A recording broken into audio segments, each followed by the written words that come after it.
King Goma has finally gotten the third eye, Deyasu is a traitor, and a bunch of other things happened in this episode of Dragon Ball DAIMA. But was it any good? That is what we're going to talk about. Plus, I'm going to highlight a couple of interesting Easter eggs that popped up.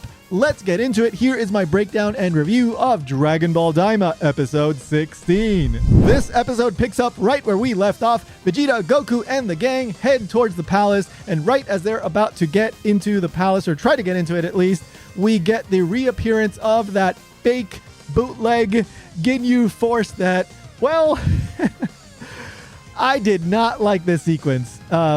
Pretty much at all. The only thing that I liked was the potato chip thing at the end where they give Goku the potato chips. That was the only thing that I thought was funny, but that was not enough payoff for all the time that was wasted here and in that other episode. Now, when I watched that other episode, it was 2 episodes ago when they first introduced the Gendarmerie Tokusentai. The demon special forces, or the military police special forces. When they first introduced them, I thought, okay, this is kind of funny. I really liked the convenience store scene. I thought it was pretty damn funny, and I thought there would be some connection here to Majin Ku and Majin Du. But at least as of the time of me watching this episode, it appears that there was no payoff. Vegeta defeats them without any effort. They turn out to be jokes, just like we expected, but I expected them to be jokes, but then Majin Ku and Majin Du would maybe see this happen, see this go down, and then jump in the fight. Somehow this would be relevant to the plot, but for the time being, it seems like it was completely irrelevant. There was like no joke aside from the potato chip thing at the end. I think this was wasted potential and wasted time. If they wanted to introduce this like Ginyu Force homage, I think one thing that they could have done is have these be the guys that are hunting them down earlier in the series, because we have the military police, for example, stop them at one point in time, right? And that's when they search the ship, and Goku has to use the instant transmission to get out of there so they don't get found out. Well, why couldn't they have just made these like Tokusentai, the Ginyu Special Forces, that group of police officers that are deployed to hunt down Goku, and then they could have been almost like a Team Rocket type characters where they keep getting defeated along the way, and maybe make them a bit stronger and Goku a little bit weaker. I don't like how this was executed. Now, there's still time for a little bit of redemption, but I am at the moment not optimistic. Now, in terms of an Easter egg, this whole thing with Vegeta defeating them easily and just completely embarrassing them seems to be a reference back to when Vegeta fought the Ginyu Force, and he did his best and he definitely helped, but at the end of the fight, it was Goku that saved the day, right? So this is kind of Vegeta's redemption, right? He got to completely obliterate a group of Ginyu Force-esque characters. So great for Vegeta, and I don't know, maybe it would have been even better if he would have said, oh, geez, not these guys, or not like, how can I put it? Oh, I'll take care of these guys, or I'm going to enjoy taking care of these guys, or something like that. But maybe he thought that. That's going to be my headcanon, because obviously you can't not compare them to the Ginyu Force, even in universe. Anyway, from here on out, everything pretty much takes place in the palace after the defeat of the bootleg Ginyu Force of the Kadem or whatever, Kenpei Tokusentai. The Goku and the gang go in. There's a big statue of Goma. These Demon Kings love statues, but hey, so do dictators. Dictators love to make statues of themselves, so nothing particularly special there. We also get a quick scene with the beautiful girl that had the weird hat, and she gave it to, what's his name? Hybis. In exchange for the Demon Eye. So just like I suspected, this was a character that was hired by Degesu. It wasn't Degesu in drag like some people were saying. Like I pointed out, it's a completely different voice actor. It seemed unlikely that it would be Degesu in drag. So she makes her way towards, well, wherever Degesu was supposed to be, it seems. But Degesu is not going to meet up with her because Degesu, he's basically kidnapping Dende. And this also, to me, it didn't really make sense. I did not like this. So it turns out that he's a double crosser, and we were thinking that he may betray, well, at least I was thinking, and some other people were thinking that he might betray King Goma, right? He was kind of dropping hints along the way, showing his reluctance when King Goma would tell him to do something. Well, like very subtle reluctance at some points.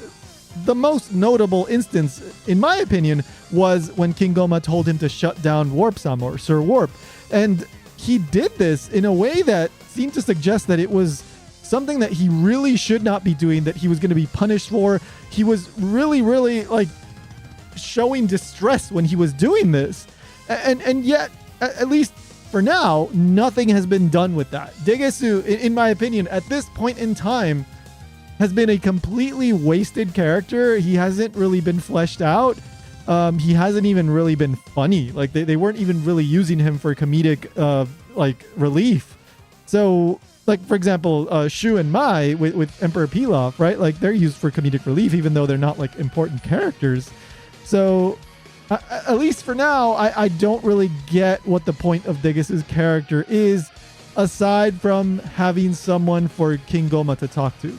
Anyway, he takes Dende and runs off. And then Goku and the gang split up from like Pansy and Glorio and King Kadan and all of them because they're going to hunt down Dende, try to get him back. And then Pansy and Glorio going to go after them in secret, I guess. And eventually they catch up with Degesu because, Goku was eating the potato chips, which I thought was funny. And then he... Well, who was it? Was it Piccolo or Vegeta? I think it was Vegeta. It was one of them. Tells him to like get serious, and so he finishes the potato chips, and then he concentrates, does the key sensing thing, and he senses Dende's key. So they track down Degesu and Dende, and then we get this. I thought it was kind of a stupid standoff with Degesu with the gun to Dende's head, which, I mean, in theory, right? We even in their diminished states, they can't access their power, right? Goku and because they're kids, right? They can still move fast enough to disarm him, right? Like, I think pretty much anybody, even like within the feats established in Daima, I think that is pretty, like, it's not outlandish. So to me, there was like no tension here. Now, this was an opportunity to have Degesu talk, and we get kind of an Easter egg alluding to maybe Zamasu. Remember, Zamasu was this like prideful, ambitious, he was this Kaioshin, this Glind, right? I don't think we knew the term Glind, did we? The term Glind wasn't being used back in Super, but even though Super takes place after Daima, but you know what I mean. So we get this character that wants to get rid of mortals, and he thinks basically he's better than all the mortals. He's prideful, he's ambitious, and we're getting this character Degesu, who apparently wanted to be Demon King, which I'm like, okay, whatever. Like we didn't really get much of a hint at any point that actually that's what he really wanted. I think they should have dropped a hint at some point that that's actually what he wanted. Anyway, we get like a talk between Degesu and what's his name, Shin or Nahare, and yeah, like allusions that Degesu, he's kind of acting like Zamasu in that he's really ambitious and he wants the limelight, right? He wants to be the focus of attention. Like, okay, but I don't think that was set up very well if that's the case. But whatever, we have this rogue Glyn that wants to be Demon King. And he's got this hostage situation. Pansy steps in. That kind of doesn't go well. But then, Glorio throws Hibis's ridiculous hat at what's his name? Degesu. Yeah, Degesu. Anyway, that kind of saves the day. I think Piccolo steps in and kind of like chops him. And then, yeah, Degesu gets stopped. And yay, we have Dende back. So everyone rejoice. And King Goma's kind of panicking. He's going, oh no, did Degesu betray me? He's like, yeah, he betrayed you. He never wanted to help you, apparently. So anyway, the characters go outside. They find out, they decide that instead of going after King Goma, first they're going to wish to become adults again, just in case, because King Goma, according to Glorio, he's a tricky, powerful one, right? So then they decide to go over to the Tamagami number 1, and they realize that, well, the Dragon Ball is gone, so who could have taken it? And I'm doing this a little bit out of order, but just because it flows more naturally here, I'm just going to keep going. We find out that it was, we already knew that it was Arinsu, but the characters find out that it was Arinsu, and Majin Ku is holding the Dragon Ball. And here we get something interesting, okay? So we've had it established multiple times that, Glorio is working for Arinsu, right? And he's been communicating with her secretly. And we've gotten allusions that he may be some kind of creation or android or Majin that is under her control. However, when she appears, we get a moment where he looks kind of displeased. He looks surprised. Like that catches him off guard. Now, we never got a scene where Arinsu told him that she already had the first Dragon Ball, or Tamagami number 1's Dragon Ball. So, I mean, obviously he's going to be surprised, but I'm not sure exactly what the plan here was, because apparently this wasn't the plan if we go by Glorio's reaction. So are we getting a moment, are we getting a hint that Glorio is going to turn on Arinsu and actually help Goku and the gang? Because he hasn't really had to. He could have just disappeared at some point. He could have just gone looking for Arinsu. Instead, he's still helping them. He's the one that helped them get Dende back. So maybe something is going on here, but at least as of the time of this episode, I've only watched up to episode 16 because episode 17 hasn't come out yet. I'm not happy with how Glorio is being handled. I think he could have been handled much, much better. But we'll see. We'll see how this is all going to turn out, if he's actually going to get a wonderful character arc and a big, at least good exposition that's going to tell us, like, actually, Glorio had these motives and it all makes sense now. I don't know. We'll see. We'll see. Now, the other big thing that happens right towards the end is, the girl that originally had the big hat, the beautiful girl, she shows up where Kingoma is, because she was trying to deliver the belt with the eye to Degesu, but Degesu is gone, right? Why did he just wait for her to get the third eye, and then he could have used the third eye? I do not get this. To me, this doesn't make sense. Please tell me in the comments if I'm missing out on something here, because Degesu could have just waited until she came back, or maybe he didn't think that she was going to be successful. I don't know. This is shaky right here. But whatever the case may be, like, she shows up and she's looking for Degesu, but then Kingoma realized, oh my god, you have the third eye. And I actually liked the interactions between him and her. I thought it was maybe one of the better parts of this episode. And she wants the compensation, right? Because this was her little job. So he's like, yeah, go to the next room and get whatever you want, right? And eventually we see that she takes a lot of stuff. But then he wants to get the eye out of the belt, and he does a bunch of stuff, and he can't do it, and then eventually uses a plunger. This was funny. I enjoyed this part. But here's the weird part. Like, he can't put the eye on his forehead? We saw in the previous episode, in that narration portion, which, by the way, sorry, little tangent. I did a YouTube Shorts about this. So if you missed it, I'm going to do this really quickly. The voice actor that did that narration in the part about the third eye is the same voice actor that plays the role of Lucifer in Sandland. Lucifer is the father of Beelzebub.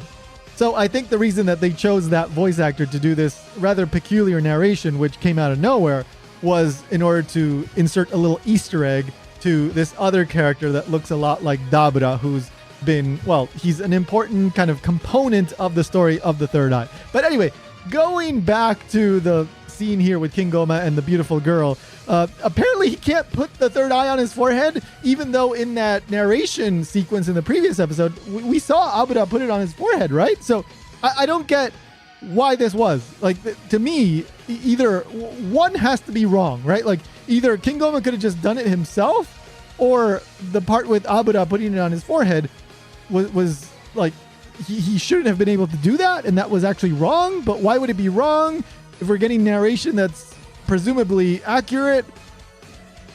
Don't get me wrong, I enjoyed the scene. I really liked her putting it on his forehead. I thought that was really funny. It's just, like, it doesn't make sense. But anyway, we see him finally transform, right? After a really funny, like, trying to get it out there, we finally see him transform, even though we don't get a clear picture. We kind of just get it from behind. But here's another thing that's weird. He looks like a Pride Trooper, right? Like, I've seen people talking about this in Japan too. Well, actually only in Japan. I haven't seen what the English speakers have said yet. So he looks like a predator. Like he's kind of reminiscent of Jiren, right? Like we only see the behind thing, but yeah, I don't like that. I'm very eager to see the front and just, the design in all its glory. And I hope it's not too much like Jiren, because I think that Jiren is one of the worst designs for a Dragon Ball villain, like Dragon Ball Z onwards. I think that's one of the weakest designs. And it's so recent that to me, it's not even like an interesting reference. So I'm worried. I'm quite worried about that. We shall probably see in the next episode, as we see in the episode preview, like the battle is on, right? Like things, Majin Buu, Majin Buu, like Glorio, things are going on in the next episode. So I'm very much looking forward to that. I hope we get a really good fight. I'm thinking we're going to get a fusion very soon. We've only got 4 episodes left, so we've got that fusion bug. It has to happen. Majin Buu and Majin Buu might, fuse as well. I don't know. We'll see. We'll see what happens. But anyway, let's get into my review. Look, there were some funny parts in this episode, but overall, I'm very concerned that this is not going to be a good ending. There will be good aspects to it, but I think that even though there was a lot of good setup and there was a lot of very interesting writing early on, not perfect, but pretty solid compared to especially like the stuff that we saw in like Goku Black and stuff like that, right? Like it's clear that this was, they thought this out, but I think that towards the end here, we're getting a lot of stuff that hasn't paid off. And so I didn't like this episode as much as I have, earlier episodes. So I'm going to give this episode a 7 out of 10. And I'm very much hoping that, the following 4 episodes are going to be home runs, because I don't want Dragon Ball Daima to drop the ball here at the end. Like there was so much good stuff, and I'm really, really hoping that we're going to get a good ending. But what did you think? Did you enjoy this episode? Did you hate it? What was your favorite part? What was your least favorite part? Let me know in the comments. Don't forget to like and subscribe, and I'll see you in the next one.